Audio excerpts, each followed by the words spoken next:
Hi guys, welcome to Richard Cabile YouTube channel. In today's video, I will teach you how to enable or disable double tap to turn on screen on Samsung Galaxy A02. And okay guys, but before we start, kindly subscribe to my YouTube channel by pressing the subscribe button and the bell to notify you if I have new videos. Okay guys, let's start.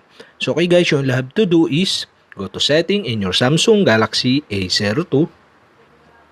In settings, scroll down and find the advanced features. Okay, tap this. In advanced features, okay, you can see the motion and gestures. Okay, tap this. In motion and gestures, you can see the double tap to turn on screen. Okay, and on the right side, you can see the switch button. If this turn on the screen when you double tap it. Okay, so to enable this, you'll have to do is switch on the switch button on the right side.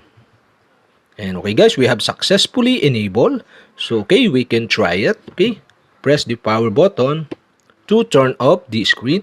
To turn on the screen, you'll have to do is double tap the screen. And okay guys, that's it. We have successfully enabled the double tap screen on your Samsung Galaxy A02.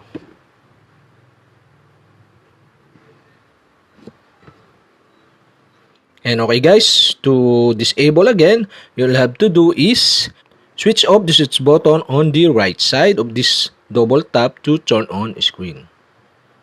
And that's it. We have successfully enabled or disabled double tap to turn on screen on Samsung Galaxy A02.